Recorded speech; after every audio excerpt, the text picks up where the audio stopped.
Baik, Assalamualaikum warahmatullahi wabarakatuh. Sebelumnya izinkan saya memperkenalkan diri. Nama saya Muhammad Jordan dengan NIM 10.214.23.00.144. Saya dari kelas SI 2303 dan kali ini saya akan membuat tugas video untuk penjelasan dan kesimpulan singkat dari tugas video konfigurasi switching dan konfigurasi dasar router. Baik, untuk step pertama, kita langsung buka aja Cisco Packet Tracer kita. Tadi sebelumnya saya sudah membuat topologi jaringannya. Pada topologi jaringan ini, kita memiliki beberapa perangkat yang saling terhubung untuk membangun komunikasi antar perangkat dalam jaringan lokal maupun jaringan yang lebih luas.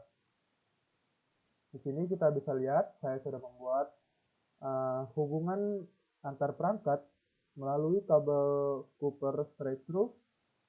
Di sini ada VCA, VCA terhubung ke switch 1 melalui FE0 dan fast Ethernet 0/2 di switch satunya.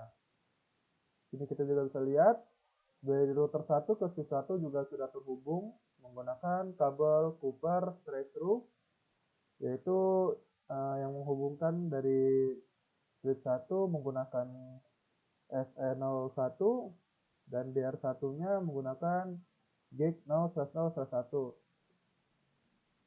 Ini kita juga bisa lihat dari PCB terhubung ke router 1 menggunakan kabel Cooper straight through. Dari PCB saya menggunakan FE0, fast Ethernet 0, dan router 1 menggunakan gig 0/0/0. Jadi kesimpulan pada topologi jaringan ini memastikan setiap perangkat memiliki peran dan jalur komunikasi yang jelas. Router 1 bertindak sebagai penghubung antar jaringan dan switch 1 mengelola komunikasi perangkat lokal. Dengan konfigurasi yang tepat, baik PCA maupun PCB dapat saling berkomunikasi melalui gateway mereka dan mengakses jaringan yang lebih luas. Untuk step 2 sendiri, di sini kita akan mengkonfigurasi PCA dan PCB.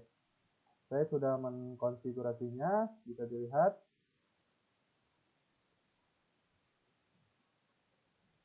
Sini saya memasukkan IP tempat address untuk PCA 192.168.1 dan .3. Fungsi dari IP tempat address ini yaitu memberikan identitas unik untuk setiap perangkat dalam jaringan. Alamat ini memastikan perangkat dapat mengirim dan menerima data baik dalam jaringan lokal maupun antar jaringan. Dan begitu pula untuk PCB. Untuk subnet masknya, sini saya juga sudah isi, yaitu 255.255.255.0. Fungsi dari subnet mask ini sendiri yaitu memisahkan IP address menjadi network ID dan host ID. Ini berfungsi untuk menentukan apakah perangkat berbeda dalam subnet yang sama atau berbeda. Yang penting, subnet mask ini berfungsi untuk mengelola komunikasi antar perangkat dalam jaringan. Nah, sini saya juga udah mengisi default gateway-nya, yaitu 192.168.1. Baik, fungsi dari default gateway ini yaitu berfungsi sebagai gerbang untuk mengarahkan lalu lintas dari subnet lokal ke subnet lain atau dari device PCA ke PCB melalui jaringan eksternal, contohnya internet. Default gateway ini memastikan paket data dapat mencapai tujuan di luar jaringan lokal. Baik, kita lihat di PCB saya juga sudah membuat konfigurasinya. Sama, penjelasannya sama, IP4, subnet, dan default gateway-nya sudah saya isi. Maka kesimpulan dari step 2 ini, konfigurasi IPv4, subnet mask, dan default gateway adalah dasar dari komunikasi jaringan. IPv4 address mengidentifikasi perangkat, subnet mask fungsinya untuk memastikan pengelompokan, dan default gateway memungkinkan komunikasi antara subnet atau dengan jaringan eksternal. Ketiganya dapat bekerja sama untuk memastikan konektivitas jaringan yang lebih lancar dan efektif. Baik, pada step ketiga, kita akan mencoba ping dari PC A ke PC B dan PC B sebaliknya ke PC A. Untuk itu, kita buka PC A dan kita buka command prompt-nya. Tadi saya sudah mencoba ping PC A ke PC B, ternyata tidak berhasil. Itu dikarenakan default gateway-nya belum dikonfigurasi. PC A dan PC B belum memiliki informasi tentang default gateway-nya. Nah, selanjutnya untuk kenapa ini tidak bisa, yaitu traffic ping-nya belum teruterisasi. Jadi router belum mengetahui rute untuk mengarahkan lalu lintas antar subnet. Akibatnya, paket yang dikirim dari PC A ke PC B atau sebaliknya tidak dapat diteruskan oleh router, sehingga koneksi ping yang kita coba gagal. Baik, pada step keempat, di sini kita akan mengkonfigurasi router 1. Kita buka router satunya dan CLI-nya. Di sini bisa dilihat, saya sudah mengkonfigurasi router satunya. Di sini kita membuat hostname-nya, terus kita mengkonfigurasi passwordnya, terus line console dan membuat passwordnya.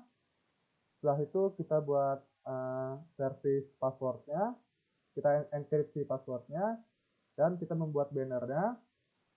Terus kita mengkonfigurasi interface-nya. Jadi kesimpulan dari step keempat ini yaitu konfigurasi untuk router 1, ini bertujuan untuk memastikan keamanan, identifikasi, dan fungsionalitas perangkat dalam jaringan, dan langkah-langkah ini mencakup pengamanan akses, pengaturan antarmuka jaringan, serta penyimpanan konfigurasi, sehingga router siap digunakan sebagai penghubung antar subnet atau jaringan. Baik, pada step kelima, kita akan mencoba ping kembali PC A ke PC B dan PC B sebaliknya ke PC A. Baik, kita buka saja PC A-nya, kita sudah ke command prompt, dimasukkan ping dari PC B sendiri.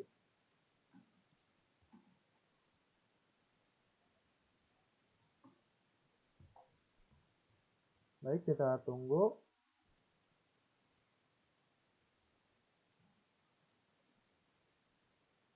Baik, di sini ternyata pingnya berhasil. Ini dikarenakan koneksi antara PC A ke PC B telah diatur oleh router 1 yang mengatur routing lalu lintas antar subnet secara otomatis. Dan switch 2960 yang kita gunakan dapat mengelola koneksi antara perangkat dengan baik. Pengaturan ini memastikan lalu lintas data, termasuk ping yang kita coba, dapat melewati jaringan tanpa hambatan. Sebaliknya di PC B, hasilnya akan sama. Baik, pada step ke-6 ini sendiri, di sini kita akan mengkonfigurasi switch 1. Jadi kita buka switch 1 dan CLI-nya. Bisa dilihat, di sini saya telah mengkonfigurasi switch 1-nya. Maka kesimpulan dari step 6 sendiri, yaitu tujuannya untuk memastikan keamanan, identifikasi, dan fungsionalitas dari switch 1 ini tersendiri. Dengan kita mengamankan passwordnya, mengatur password dari line console-nya, terus kita membuat banner mode-nya, dan kita juga mengatur interface jaringan dari switch 1 ini tersendiri.